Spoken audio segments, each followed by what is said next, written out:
Soldiers' hygiene.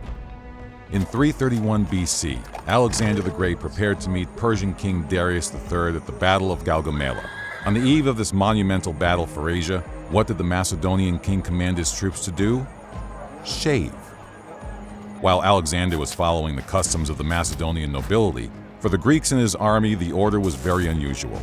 Culture in Greece at the time held that beards were a sign of wisdom, strength, and honor. According to the ancient writer Plutarch, Alexander believed beards were too easy to be grabbed in battle, whereas more recently, the likes of historian John Boardman suggest that Alexander shaved to look like he had achieved more in his youth. Regardless, the end was the same: beardless men. While many may see Alexander's investment in his appearance as a footnote, the issue of hygiene was of a much more critical importance. Personal hygiene, an often overlooked aspect of military engagements, has decided the fate of many military campaigns, leaders, and civilizations. Long marches across foreign lands often proved more dangerous for standing armies than the actual combat on the battlefield. Up until World War I, more soldiers perished from disease than from engagements with the enemy. With such large volumes of men eating, sleeping, and using the restroom in close proximity to each other, scurvy, typhus, and dysentery posed a constant threat. In one glaring example during the 30 Years' War, Peter H. Wilson estimated that epidemics likely claimed the lives of 75% of the participating soldiers. Good hygiene not only reduced the spread of disease, it could also have strategic military benefits. Plus, maybe we should take a lesson from Alexander's book and make sure to look good for the pages of history. Modern U.S. military. Today, militaries understand the importance of good personal hygiene. It is impossible for an army to be functional if the soldiers are suffering from debilitating diseases. Throughout history, shockingly, around 80% of all reported casualties among U.S. soldiers were attributed to disease or non-combat injuries, or DNBI. And in recent memory, Operation Joint Guardian, which took place in Kosovo in 1999, still saw a substantial 8.1% of all U.S. casualties under the DNBI classification. With time, the U.S. military developed procedures for minimizing the impact of bad sanitary conditions, and the rates of casualties have fallen steadily. By 2003, Operation Iraqi Freedom had only 4% of casualties resulting from disease or other non-combat injuries.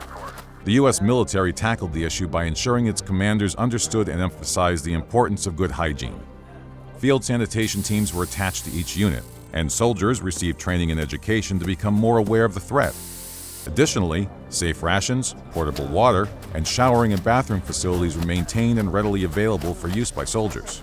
Medical personnel in the Army were also gifted personal protection equipment and given improved chemoprophylaxis like antibiotics as well as vaccines to prevent medical casualties. However, despite all these new measures, new training for soldiers placed the individual at the front of minimizing disease. Each soldier was expected to take care of their personal hygiene for the betterment of the entire Army. Good individual conduct was imperative in tackling this issue, and each soldier was expected to wash their bodies often, use insect repellent and netting, and avoid food from unapproved vendors. It's too thick. I can't see anything. We need a better view. Struggling to see the wood through the trees? Let's trim away this useless foliage. Keeping things well maintained on the battlefield and elsewhere is vital to hygiene and success. I always make sure my lawn and privates are clean and well presented. And with these lawnmowers, they can too, in rain or shine.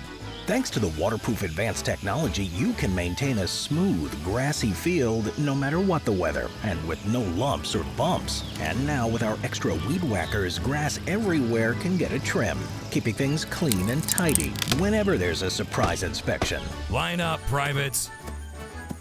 Your rifle is filthy, Private, and it smells. You need protection spray. Stat. Ah, refreshing. Thanks to these products from Manscaping, my privates and lawn are always well maintained. And yours could be too. Visit manscaped.com today on the link below and get 20% off, free international shipping, and 2 free gifts using Simple History's promo code. Just like Simple History's privates, make sure you have the right tools to tackle your landscape. Soldiers' responsibility. Hazards to soldiers come in a variety of ways, from elemental factors such as sunburns and frostbite to personal afflictions such as sleep deprivation. Deployment to a foreign country also exposes Army personnel to new diseases, dangerous plants and animals, and harmful wastes. Soldiers are trained to tackle these challenges by actively responding to the threat. Each soldier must have a supply of personal hygiene materials to maintain a good routine even when they are out in the field. For operatives that are deployed for an unspecified time, it is expected that 90 days' worth of prescription medication and toiletries be packed. Included in this are such things as absorbent body powder, deodorant, a comb, dental floss, hand sanitizer, lip balm, shampoo, and a shaving kit. Skin care. The military understands that the skin is the largest organ of the human body and must be taken care of. As the soldier's first line of defense against disease, the skin is also responsible for protecting against sun rays and insulating the body. Items such as the absorbent powder can be used to control moisture buildup on the skin, and soldiers are encouraged to change socks often and use foot powder to prevent fungal infections. This was a major quality of life improvement from the First World War, where trench foot was a common problem in the damp, cold mud. Additionally, soldiers are expected to apply sunscreen when necessary and allow themselves up to 2 weeks to acclimate to hot environments. Protecting the skin from harsh outside factors is essential in keeping the soldiers healthy. However, skin care does not end there. Soldiers are expected to shower daily under ideal conditions, as frequent showering minimizes the chances of skin infections. When a shower is not available and soaking in a hot tub is out of the question, it is expected that a washcloth and soap be used to cleanse the skin. The Army asks that particular attention should be given to sweaty areas, and places such as the armpits, genitals, and between the thighs need to be cleaned. With all this scrubbing and washing, some may experience dry skin. Interestingly, the Army notes in its official Field Hygiene and Sanitation Handbook that scented lotion, cologne, and perfume are prohibited as they attract insects. Instead, unscented lotion is advised to treat cracked and dry skin. Oral hygiene. Now that the skin has been adequately looked after, it is time to address the teeth. Good oral hygiene demands its own section in the handbook, as soldiers who fail to actively brush and floss their teeth may become non-deployable. Bacteria that lingers in the mouth for just a few days can produce acids that eat away at teeth and cause decay and gingivitis. Not brushing teeth for just 1 day can cause the gums to become swollen and uncomfortable, so soldiers are advised to brush and floss their teeth at least twice a day. The Army goes so far as to detail how soldiers should use fluoride toothpaste and the circular motion when brushing.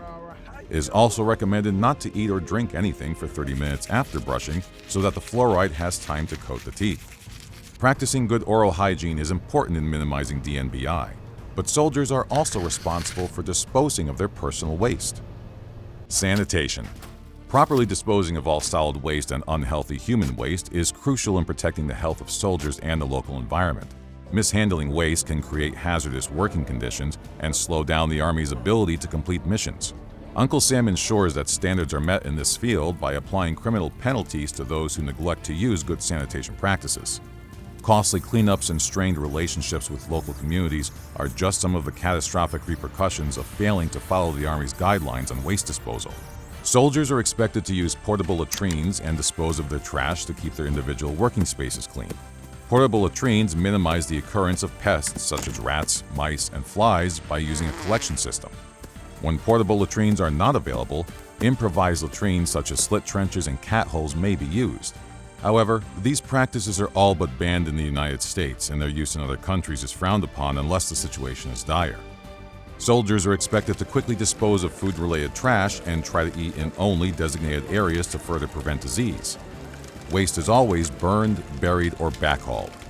Although some of the regulations on soldiers' hygiene may appear overbearing, the military understands that relaxed standards on any of the aforementioned articles could have disastrous effects. The practices of showering, brushing teeth, and properly disposing of waste are not only to maximize the effectiveness of the unit, they are also there for the soldier's comfort. Clean water is a luxury in wartime, and for most of history, armies have had to contend with undrinkable water in disgusting conditions.